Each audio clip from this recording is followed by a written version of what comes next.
दोस्तों अब हम पढ़ने वाले टॉपिक है यूनिट 2 का combination of cells. Combination of cells. अब सेल्स का कॉम्बिनेशन पढ़ेंगे अलग अलग डिफरेंट तरीके से। तो जो पहला कॉम्बिनेशन है वो हम पढ़ने वाले इन सीरीज में। इन सीरीज तो बच्चों सीरीज में अगर सेल्स को हम कनेक्ट करते हैं तो फॉर्मूला क्या निकल के आता देखेंगे। मैंने सेल्स लिए, ये पहला सेल, इसका ईएमएफ कितना E1 या E ले लेते हैं, इंटरनल रेजिस्टेंस कितना R, आइडेंटिकल सेल ले रहे हैं, इसका भी EMF E, internal resistance R। तीसरा सेल, इसका EMF E, internal resistance R। इसको कनेक्ट कर दिया मैंने बैटरी से with an external resistance capital R। एक एक्सटर्नल रेजिस्टेंस ले लिया मैंने कैपिटल R, इसका वोल्टेज भी ये पॉजिटिव है ये नेगेटिव, राइट। ओके, मैंने माना कि सीरीज में मैंने कितने सेल्स कनेक्ट किए, n सेल्स। E जो होता है ईएमएफ होता है सेल का, ईएमएफ ऑफ सेल, और R जो है वो उसका इंटरनल रेजिस्टेंस है, internal resistance. Okay, then capital R जो है वो एक्सटर्नल रेजिस्टेंस है, एक्सटर्नल रेजिस्टेंस। बहुत मजेदार टॉपिक है, बहुत इंपॉर्टेंट टॉपिक है। तो हमें क्या निकालना है, इसका करंट निकालना है। क्या निकालना है, करंट। तो करंट के लिए हम क्या करते हैं, करंट का फॉर्मूला होता है net EMF upon total resistance, net EMF upon total resistance. ये जो फॉर्मूला है वो फॉर्मूला आता उसी से, ओम्स लॉ से। I इक्वल टू हमारा क्या होता है V अपॉन R, V अपॉन R। V हमारा क्या होता था पोटेंशियल, लेकिन सेल्स के केस में क्या होता है वो EMF, सेल के केस में क्या होता है EMF। R होता था हमारा रेजिस्टेंस, तो नीचे हमारा क्या होता है टोटल रेजिस्टेंस। तो सबसे पहले नेट EMF अगर मैं देखता हूं तो I equal to net EMF कितना हो जाएगा, एक लाइन पे कितने सेल्स हो जाएगा n सेल्स, और एक का EMF E, तो I इक्वल टू कितना हो गया NE अपॉन। अब टोटल रेजिस्टेंस कैसे निकालूं, तो मैंने देखा कितने सेल्स लगे हुए हैं n सेल्स, किसमें सीरीज में। तो फॉर्मूला क्या होता है सीरीज के लिए बच्चों, R equal to R1 plus R2 plus R3 up to कितने सेल्स है n सेल्स। और अगर हम टोटल निकाल लें तो RS कितना आ जाएगा n times of R, n times of R, यानी जो सबका मिला के आया वो कितना आया n। अब वो फिर से सीरीज में कनेक्ट है किसके साथ, R के साथ, तो टोटल करेंगे तो क्या हो जाएगा NR प्लस R। ये आ गया हमारा टोटल करंट का फॉर्मूला, टोटल करंट का फॉर्मूला। अब इसके बाद कंडीशन पहली कंडीशन फर्स्ट, पहली कंडीशन क्या कहती है, अगर internal resistance is smaller than किससे, एक्सटर्नल। इंटरनल रेजिस्टेंस की वैल्यू किससे कम हो जाए, एक्सटर्नल से। किससे कम हो जाए बच्चों, external.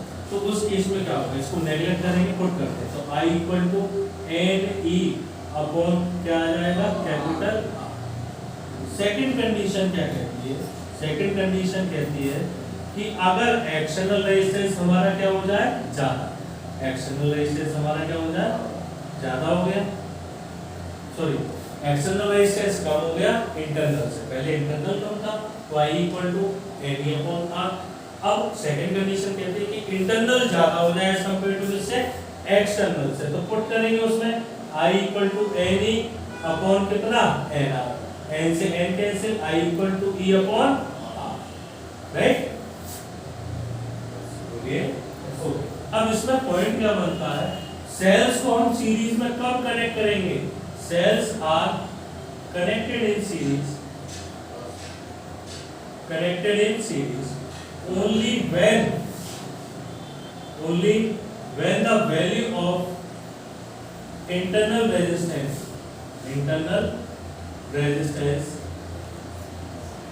is very small,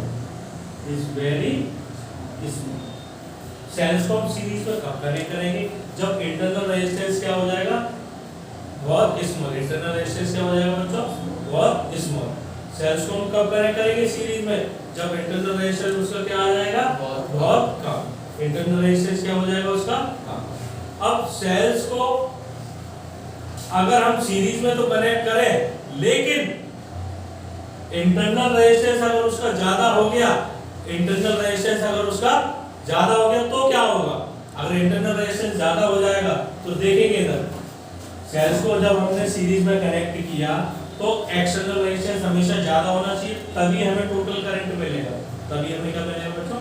total current I = n cells थे और एक सेल का कितना होता है? E/R। लेकिन सेकंड कंडीशन क्या कहती है? अगर इंटरनल रेजिस्टेंस ज्यादा हो गया तो कोई फायदा नहीं है सेल्स को कनेक्ट करने का सीरीज में। क्यों? क्योंकि जितना करंट एक सेल देगा उतने सभी मिलके दे रहे हैं, तो फायदा क्या है? अगर इंटरनल रेजिस्टेंस क्या हो जाए? ज्यादा हो जाए। इंटरनल रेजिस्टेंस क्या हो जाए? और सेल किसमें कनेक्ट है? सीरीज में। सेल किसमें कनेक्ट है? तो जितना करंट एक सेल देगा उतना ही करंट सारे सेल क्या दे रहे हैं? मिलके दे रहे हैं, तो कोई फायदा नहीं है। तो सीरीज में आप हमेशा सेल्स को कब कनेक्ट करोगे?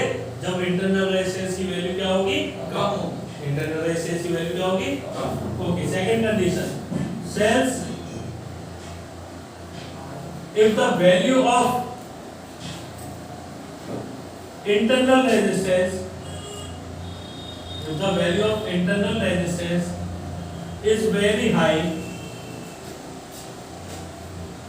and cells are connected in series,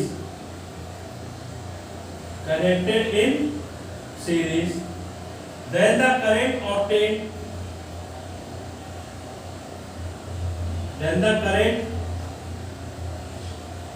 obtained due to all the cell is equivalent to single cell, is equivalent to किसके? Single cell. अगर आपने सेल्स को सीरीज में कनेक्ट किया हुआ और इंटरनल रेजिस्टेंस ज्यादा है तो जितना एक सेल करंट देने वाला था उतने क्या देंगे? सारे मिलके, इसलिए कोई फायदा नहीं रहेगा। तो सेल को सीरीज में आपको कब कनेक्ट करना होगा? जब इंटरनल रेजिस्टेंस कम हो। इंटरनल रेजिस्टेंस कम हो, राइट बच्चों? ओके, तो नेक्स्ट बच्चों दोबारा सुनेंगे। कॉम्बिनेशन ऑफ सेल में पहली हेडिंग है इन सीरीज। तो सबसे पहले हमने सेल्स, आइडेंटिकल सेल्स कनेक्ट कर ले लें। कितने सेल्स ले लिए हमने? n sales. किसमें कनेक्ट कर दिए? सीरीज। एक्सटर्नल रेजिस्टेंस हमारा कितना था? R। तो E यहाँ पे क्या होता है? EMF of cell. Small r क्या होता है? Internal resistance. कैपिटल R क्या होता है? External resistance. तो करंट का फॉर्मूला क्या होता है? करंट का फॉर्मूला होता है I = net EMF upon total resistance. Net EMF upon total resistance. Net EMF वही सेम पोटेंशियल की तरह होता है, टोटल रेजिस्टेंस R होता है। तो हमने देखा ये जो सेल्स है वो किसमें कनेक्ट है? सीरीज। तो सीरीज के लिए फॉर्मूला क्या होता है? R1 + R2 + R3 up to n।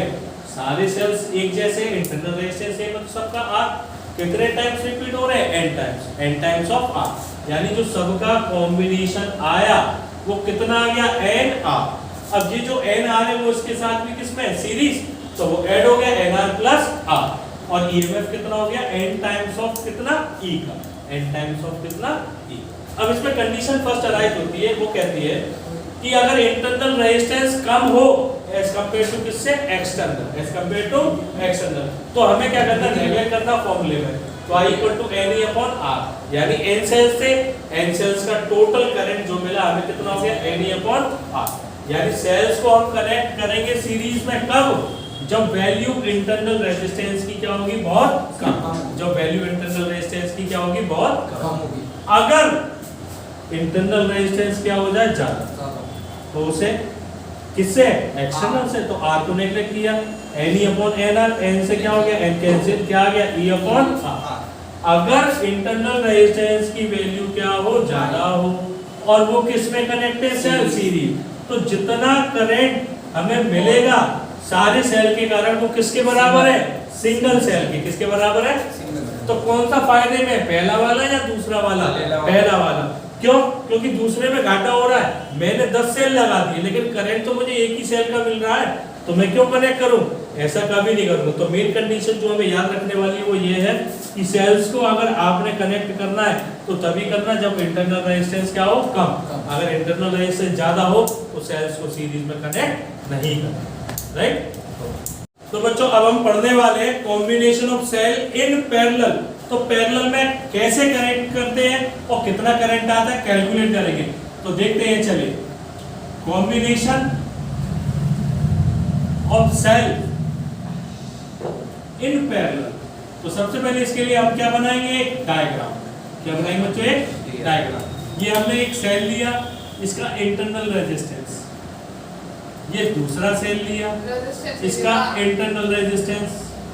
Internal resistance कितना लिया हमने, स्मॉल r। ईएमएफ कितना सेल का, E। ये हमने तीसरा सेल ले लिया, इसका भी EMF E, internal resistance small r। अब इनको हमने किस में कनेक्ट किया हुआ बच्चों, पैरेलल। और ये जो पैरेलल कॉम्बिनेशन है इसको कनेक्ट करते हैं एक एक्सटर्नल रेजिस्टेंस से। कनेक्ट करेंगे एक एक्सटर्नल रेजिस्टेंस कैपिटल R। तो नाउ अब हमें कैलकुलेट करना है कि करंट कितना ऑब्टेन होगा। तो सबसे पहले हमें पता होना चाहिए जो करंट का फॉर्मूला होता है वो होता है net EMF upon total resistance. Net EMF upon total resistance. तो बच्चों एक चीज बताइए आप मुझे कि पैरेलल में, एक चीज बताइए कि पैरेलल में पोटेंशियल क्या होता है बच्चों, net EMF upon total resistance. तो एक चीज हमें हमेशा पता रहता है कि पैरेलल में क्या चीज सेम रहती है, पोटेंशियल। पैरेलल में क्या चीज सेम रहती है बच्चों, पोटेंशियल। जब पोटेंशियल सेम होगा तो टोटल जितने भी सेल लगे हैं सबके लिए पोटेंशियल क्या आएगा, केवल E। क्या आएगा बच्चों, और हमने कितनी ले ली है, n टाइम्स। कितनी ले ली कि n सेल्स लगे हुए हैं पैरेलल में। n सेल्स लगे हुए हैं किसमें, और भी हो सकते हैं नीचे तक, बट हमने 3 एक शो करने के लिए ले लिए। n सेल्स लगाए हमने किसमें, पैरेलल में। तो जो पैरेलल में पोटेंशियल होता है वो सबका सेम होता है, तो हम केवल एक सेल का लिखेंगे कितना, E। अब हमें नीचे क्या लिखना है, टोटल रेजिस्टेंस। तो टोटल रेजिस्टेंस कैसे निकालेंगे, तो चलिए देखते हैं। सारे रेजिस्टेंस जी किसमें कनेक्ट है, पैरेलल। तो 1/Rp पैरेलल के लिए पहली सेल का 1/R, दूसरे सेल का 1/R, तीसरे सेल का अप टू कितने हैं, n। अप टू कितने, n। तो 1/Rp, क्या मैं इसको ऐसे लिख सकता हूँ, n/R, n टाइम्स है ना। तो पैरेलल का कॉम्बिनेशन कितना आ जाएगा हमारा, R/n। कितना आ गया बच्चों, R/n। अब ये जो R/n आया है ये टोटल किसका आया, सारे सेल्स का। अब सारे सेल्स का मिला के मेरा आ गया R/n, और इसको मैंने किससे कनेक्ट किया हुआ है, एक्सटर्नल रेजिस्टेंस R। तो इसके साथ ये किसमें, सीरीज में, किसमें है, और सीरीज में क्या करना होगा, केवल X। क्या करना होगा, तो R/n प्लस कैपिटल R। तो I इक्वल टू हमारा कितना आ जाएगा, एलसीएम ले लोगे तो n ऊपर चला जाएगा, NE upon R plus NR। ये हमारा टोटल करंट का क्या हो गया, फॉर्मूला। क्या हो गया, फॉर्मूला। बच्चों एक बार दोबारा सुनेंगे, हमने किया क्या, हमने पैरेलल में सेल्स कनेक्ट किए, कितनी रो ले ली हमने, n। कितनी टाइम्स ले ली, n टाइम्स। तो सबसे पहले हमें करंट का फॉर्मूला पता होना चाहिए, I equal to net EMF upon total resistance. ये वही ओम्स लॉ वाला फॉर्मूला होता है, I इक्वल टू V अपॉन R। बट यहाँ पे सेल्स होता है, तो सेल्स के लिए हम ईएमएफ लेते हैं, पोटेंशियल की जगह क्या लेते हैं, ईएमएफ। यहाँ पे ये रेजिस्टेंस होता है, तो यहाँ पे टोटल चाहिए होता है, क्योंकि सेल्स के पास भी क्या होता है, कुछ ना कुछ रेजिस्टेंस। और एक्सटर्नल रेजिस्टेंस कितना है हमारा, कैपिटल R। तो चलिए नेट ईएमएफ। अब पैरेलल में पोटेंशियल क्या रहता है बच्चों, सेम। पैरेलल में पोटेंशियल क्या रहता है, सेम। तो जब पैरेलल में पोटेंशियल सेम होता है तो हमने ईएमएफ कितना लिया, E। कितना लिया बच्चों, E। अब मुझे टोटल रेजिस्टेंस निकालना है, तो मुझे पहले मैंने देखा कि मेरे सेल्स पैरेलल में कनेक्ट है, कितने टाइम्स तक हो जा रही है, n। तो पहले सेल का 1/R, दूसरे सेल का 1/R, तीसरे सेल का 1/R, अप टू कहां तक, n। तो ये n टाइम्स तक रिपीट हो रहा था, तो n/R। रेसिप्रोकल किया, Rp इक्वल टू R/n। यानी कि सेल्स का जो टोटल कॉम्बिनेशन आया, मैंने ये एक सर्कल बना दिया, ये सेल्स का कॉम्बिनेशन है, कितना आ गया मेरा, R/n। अब ये किसके साथ कनेक्ट है, एक्सटर्नल के साथ, और मेरा एक्सटर्नल रेजिस्टेंस कितना है बच्चों, R। तो ये और ये अब दोनों किस में आ चुके हैं, सीरीज में। किस में आ चुके हैं, और सीरीज में हम क्या कर देते हैं, केवल ऐड। तो R/n और प्लस क्या कर दिया हमने कैपिटल आर। इसका हमने एलसीएम लिया तो फॉर्मूला क्या आ गया, I equal to N E upon R plus N, R plus N. अब इसमें एक चीज और देखेंगे, हमने इससे पहले वाले डेरिवेशन में आपको बताया था कि सेल्स को सीरीज में कब कनेक्ट करते थे, सीरीज में जब इंटरनल रेजिस्टेंस क्या होना चाहिए, स्मॉल। इंटरनल रेजिस्टेंस क्या होना चाहिए, स्मॉल। इंटरनल रेजिस्टेंस क्या होना चाहिए, स्मॉल। अब सेल्स को पैरेलल में कब कनेक्ट करते हैं, जब इंटरनल रेजिस्टेंस क्या होता है, ज्यादा। Cells are connected in series, connected in parallel, sorry, cells are connected in parallel only when the value of internal resistance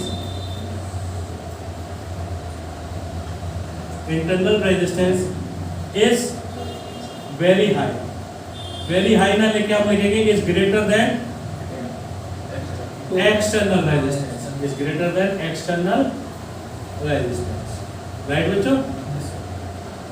sales को हम पैरेलल में कब कनेक्ट करेंगे, जब इंटरनल रेजिस्टेंस की वैल्यू क्या होगी, ज्यादा। इंटरनल रेजिस्टेंस की वैल्यू क्या होगी, ज्यादा। अब एक चीज और देखेंगे इधर, इंटरनल रेजिस्टेंस की वैल्यू ज्यादा है एज कंपेयर टू किससे, एक्सटर्नल, एज कंपेयर टू किससे, एक्सटर्नल। तो यहाँ पे एन आर है, तो पुट करिए जरा इसमें I equal to N E upon R, केवल रह जाएगा N R neglect, I equal to N E upon कितना आ जाएगा बच्चों, आर। ये किसकी वैल्यू आ गई हमारी, मैक्सिमम करंट। किसकी वैल्यू आ गई, मैक्सिमम करंट। तो बच्चों अब सबसे पहले कुछ पॉइंट्स देखेंगे हम। एक सेल की बात करें, अगर एक सेल की बात करें तो एक सेल हमें कितना करंट देगा, I equal to E upon R, I equal to E upon, एक सेल से हमें कितना करंट मिलेगा, I equal to E upon R. V upon R होता है ना, तो V की जगह क्या आ गया, E, और उसका रेजिस्टेंस कितना, R। चलिए आगे बढ़ते हैं। अब दो चीजों की बात करेंगे। तो अभी जो हमने पढ़ा है इन पैरेलल, इन पैरेलल, तो पैरेलल में हम सेल्स को कब कनेक्ट करते हैं, जब इंटरनल रेजिस्टेंस की वैल्यू क्या होती है, ज्यादा होती है एज कंपेयर टू किससे, एक्सटर्नल, एज कंपेयर टू किससे, एक्सटर्नल। फॉर्मूला जो आया था वो आया था हमारा I equal to N E upon small R plus N R. इसमें हमने एन आर को क्या किया था, नेगलेक्ट, एन आर को क्या किया था हमने, नेगलेक्ट। तो नेगलेक्ट करोगे तो कितना आ गया, I equal to N E upon कितना, आर। अब आप ऊपर से कंपेयर करो कि हमने एक रो में पैरेलल में कितने सेल्स लगाए थे, एन टाइम्स।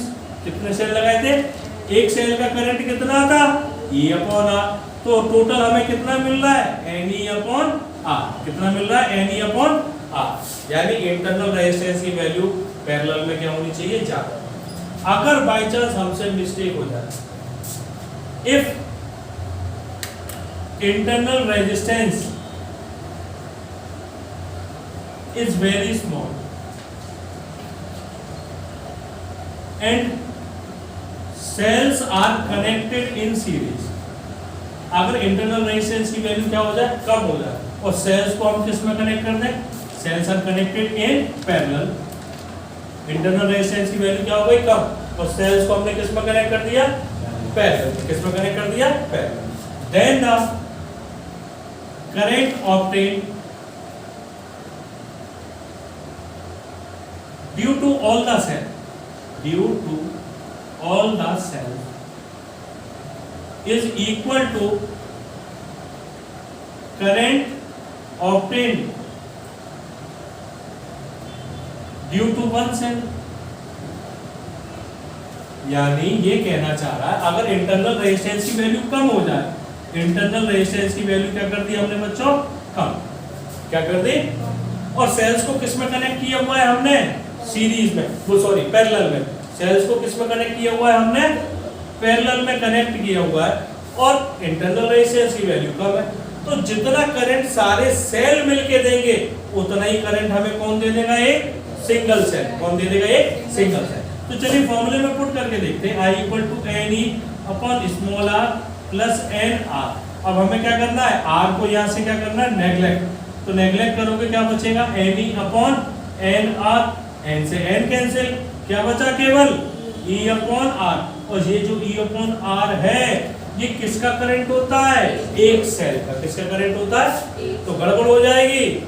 बैटरी या सेल तो हमने 10 लगा दिए, लेकिन काम जो हो रहा है वो केवल किसका हो रहा है? एक सेल का। तो कोई फायदा नहीं है। इसलिए हमें ये चीज ध्यान रखना पड़ेगा कि अगर इंटरनल रेजिस्टेंस सेल का ज्यादा हो तभी हम पैरेलल कॉम्बिनेशन करेंगे, और अगर कम हो तो कौन सा करते हैं? सीरीज का। कौन सा करते हैं बच्चों? सीरीज का। तो उसके लिए भी हम डिस्कस कर लेते हैं। सेल्स को सीरीज में हम कब कनेक्ट करेंगे? In series. तो बात करते हैं सीरीज के लिए। तो सेल्स को सीरीज में कब कनेक्ट करेंगे? जब इंटरनल रेजिस्टेंस क्या होता है? स्मॉल। इंटरनल रेजिस्टेंस क्या होता है? स्मॉल। उस केस में जो फॉर्मूला आता था वो आता था I = NE upon NR plus capital R। NR plus capital R। Series में सेल को कब कनेक्ट करते हैं? जब इंटरनल रेजिस्टेंस क्या होता है? स्मॉल। इंटरनल रेजिस्टेंस क्या होता है? स्मॉल। तो चलिए पुट करके देखते हैं। इसमें NR को नेगलेक्ट करो तो NE अपॉन R।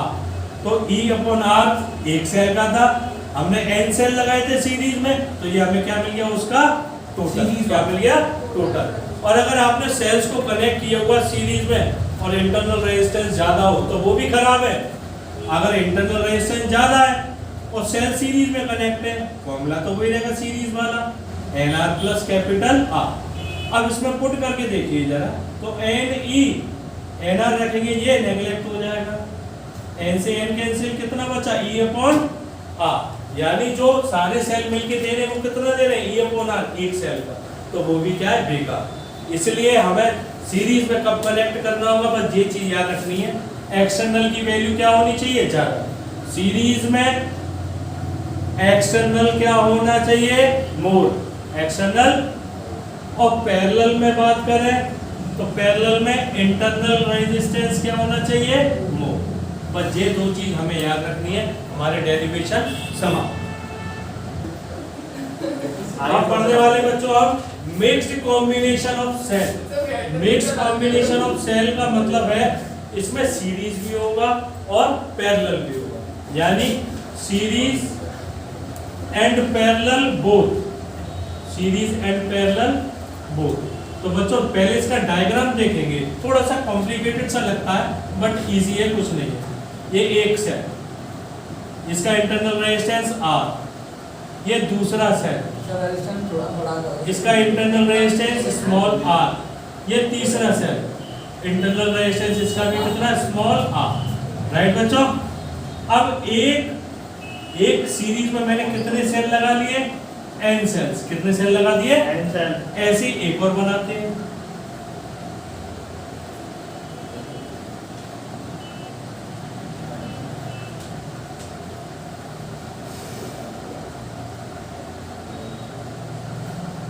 और एक थर्ड रो और बनाते हैं इसमें। E, ये इंटरनल रेजिस्टेंस R, ये भी E, इंटरनल रेजिस्टेंस R, ये भी E, और इसका भी इंटरनल रेजिस्टेंस कितना बच्चों? R। एक्सटर्नल रेजिस्टेंस हमने लिया कैपिटल। राइट? अब ये बच्चों मिक्स्ड ग्रुपिंग है। एक सीरीज में हमने कितने सेल लिए? n cell. और हमने पैरेलल में कितनी रो मान ली? m रोज। कितनी रो मान ली? m। तो बच्चों एक एक करके प्यार से और आराम से हम देखते जाएंगे। तो चलिए शुरुआत करते हैं। सबसे पहले करंट का फॉर्मूला I = हमारा होता है नेट EMF अपॉन होता है टोटल रेजिस्टेंस। Total resistance. तो चलिए डायग्राम में बात करते हैं। अगर हम बात करें नेट EMF की, किसी करें बच्चों नेट EMF, तो नेट EMF अगर हम देखते हैं तो एक रो के लिए नेट EMF हमारा कितने सेल्स लगे थे? एक रो में n, एक सेल का EMF E। तो एक रो का पोटेंशियल कितना हो जाएगा? NE। पोटेंशियल कितना हो जाएगा हमारा? NE। एक रो का कितना हो गया? NE। अब हमें ये मालूम होता है कि पैरेलल में सारी चीज क्या रहती है? सेम। पैरेलल में सारी चीज क्या रहती है? तो एक रो का NE था, दूसरी रो में भी पोटेंशियल सेम, तीसरी रो में भी पोटेंशियल सेम। तो नेट EMF हमारा क्या रहेगा? केवल NE। कितना रहेगा बच्चों? NE। भाई सीरीज में पोटेंशियल डिफरेंट होता तो एक सेल का E था, n सेल लगा हुआ, टोटल पोटेंशियल NE। अब वो चीज पैरेलल में सेम रहती है, पैरेलल में सेम रहती तो एनी तो नेट ईएमएफ कितना रहेगा हमारा एन। अब हमें निकालना है टोटल रेजिस्टेंस। तो बच्चों ये सबसे बड़ा की पॉइंट, एक लाइन में एक सीरीज में कितने सेल्स लगे हुए थे आपके, तो एक सीरीज का निकालो पहले, R plus R up to कहां तक एन। तो सीरीज का कितना हो जाएगा एन। एक सीरीज का कितना हो गया एन। एक सीरीज का कितना हो गया, मेरे पास रो कितनी है एन, कितनी रो है। अब पैरेलल का निकालूंगा 1/R। एक का कितना था NR, दूसरी का भी कितना आएगा NR, तीसरी का भी कितना आएगा NR। अब टू कितनी रो है मेरे पास है, तो 1/RP इक्वल टू N अपॉन कितना N। तो RP की वैल्यू मेरी कितनी आ गई NR अपॉन N। ये मेरा टोटल आ गया रेजिस्टेंस का जो पैरेलल में था। अब टोटल इसका आ गया तो एक्सटर्नल कितना था R, वो क्या हो जाएगा इसके साथ NR अपॉन M और प्लस कितना कैपिटल R। तो एलसीएम ले लो इसका, तो I इक्वल टू M ऊपर चला जाएगा MNE अपॉन NR प्लस कितना बच्चों MR। ये आ गया हमारा मिक्स्ड ग्रुपिंग का फॉर्मूला, मिक्स्ड ग्रुपिंग का। अब इसमें एक चीज और आप देखेंगे कि सर एक चीज बताइए, हमें कैसे पता चलेगा कि सेल्स को सीरीज में कनेक्ट करें, पैरेलल में कनेक्ट करें या मिक्स्ड में कनेक्ट करें। तो सबसे बड़ा की पॉइंट और फंडा एक ही है उसका। पहले तो हमें एक तो फॉर्मूला याद होने चाहिए कि सीरीज वाला जो फॉर्मूला होता था वो होता था I equal to NE upon N small r। Small r होता है इंटरनल रेजिस्टेंस प्लस कितना कैपिटल R। और अगर पैरेलल की बात करते हैं तो पैरेलल में जो n का मल्टीप्लाई होता है वो किस में होता है कैपिटल R में। किस में होता है कैपिटल R। और अगर मिक्स्ड की बात करें तो मिक्स्ड में क्या हो जाता है बच्चों, M रोज N सीरीज के सेल E अपॉन NR और प्लस M के साथ क्या आता है कैपिटल R। ये तीनों फॉर्मूले हो गए। अब इसके बाद तो चलिए डायग्राम यहाँ से हटाते हैं हम और डायग्राम हटा के एक की पॉइंट बताते हैं आपको।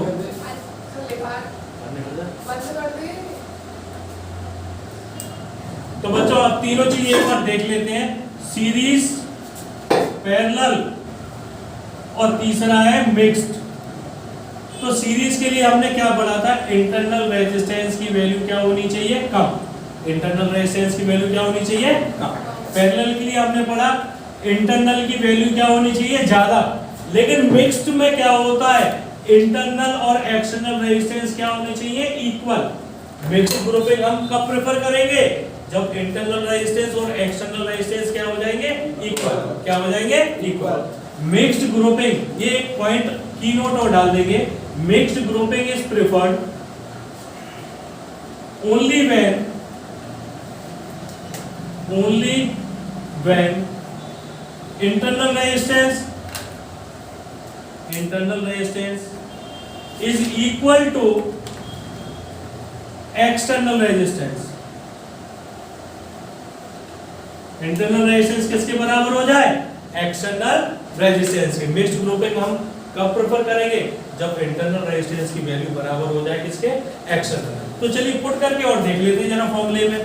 तो हमारा जो फॉर्मूला आया था मिक्स्ड का वो आया था MNE upon NR plus MR। तो बच्चों अब दोनों चीज बराबर है, MR किसके बराबर NR के, MR किसके बराबर। तो I इक्वल टू मैं लिख सकता हूँ MNE upon twice of NR। क्या मैं लिख सकता हूँ ऐसे, तो N से क्या कैंसिल हो गया N, तो I equal to ME upon 2R या NE अपॉन कितना 2R। ये आ गया हमारा आंसर। ओके बच्चों, और ये कॉम्बिनेशन ऑफ सेल्स आपका क्या हो गया खत्म।